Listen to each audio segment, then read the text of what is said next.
એમ લાલક, બાલક, પાલક અને સંચાલક આ ચાર પિલર્સ જ્યારે મજબૂત હોય ને ત્યારે શિક્ષણની ઇમારત છે ને એ એક્સ્ટ્રા ઓર્ડિનરી બની શકે.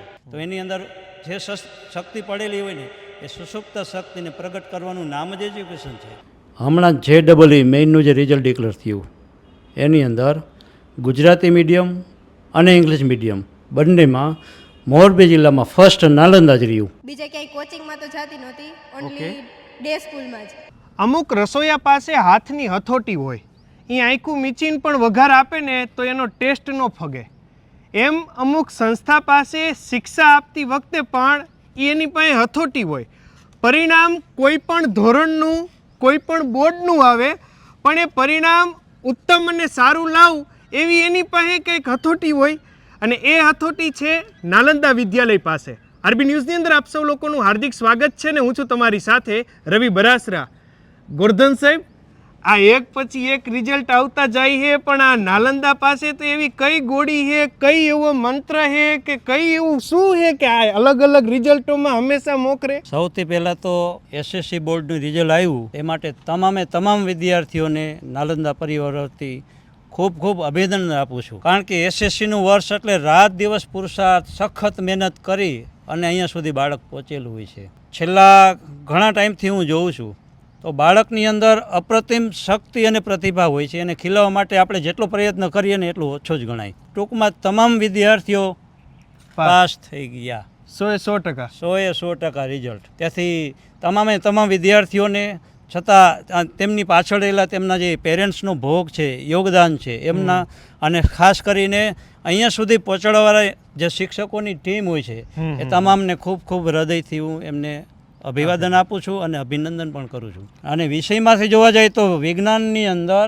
100માંથી 118 વિદ્યાર્થીઓ, ગણિતની અંદર 100માંથી 109 વિદ્યાર્થીઓ, સંસ્કૃતની અંદર 8 વિદ્યાર્થીઓ 100માંથી 100, અને સામાજિક વિજ્ઞાનની અંદર 2 વિદ્યાર્થીઓ. સવારના પણ પેંડા હાલતા હશે ને ઘરે, ફોન ઉપર બધા જલસો કરતા હશે ને કે બહુ સારું પરિણામ આવ્યું ને કે આના પાછળ મહેનત કેવી કરી હતી? જોરદાર મહેનત તો જોરદાર હતી.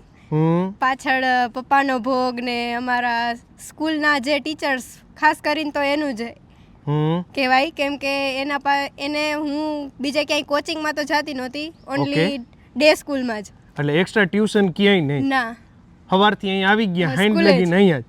હા, બરાબર. ડે સ્કૂલથી ઘણો મોટો ફાયદો મળ્યો. ડે સ્કૂલમાં જ સ્કૂલે રહીને જ ઘણું સારું પરિણામ આવ્યું, કેમ કે ભણવાના કલાક સિવાય જે રીડિંગના લેક્ચર્સ મળે તેમાં બધા ડાઉટ સોલ્વ થઈ જાય, એટલે કાંઈ રહે જ નહીં ડાઉટ, તો પછી આટલું પરિણામ આવી જ શકે. તો મને લાગે રાત દિનના ઉજાગરે તાર ઓછા થયા છે. ના, હું જાગવાનું થાય જ નહીં, રાતે 10 વાગે તો સૂઈ જવાનું. પણ મિત્રો, આ હાફ સ્ટોપ છે, પૂર્ણ વિરામ નથી. હજી જીવન યાત્રા તો બહુ લાંબી છે. અને બીજી વસ્તુ, 10મું બોર્ડ એટલે જીવનનો એક ટર્નિંગ પોઈન્ટ.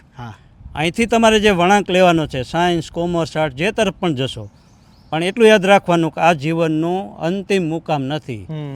અમારી શાળામાં 196 છોકરામાંથી 59 છોકરાઓને A1 ગ્રેડ છે અને 72 છોકરાઓને A2 ગ્રેડ છે. અને આ સાથે જ અમે 11માં સાયન્સમાં અને કોમર્સમાં એડમિશન શરૂ કરી દીધા છે.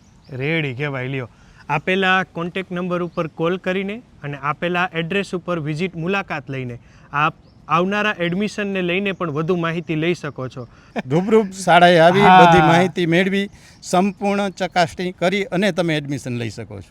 તો બસ આપની અનુકૂળતાએ આપેલા નંબર ઉપર કોન્ટેક્ટ કરજો અને રૂબરૂ વિઝિટ કરજો નાલંદા વિદ્યાલયની. થેન્ક યુ સો મચ અમારી સાથે જોડાવા માટે. તમે લોકો તમારા Facebook page, YouTube channel, Instagram ઉપર, અને હું હતો તમારી સાથે રવિ બરાસરા.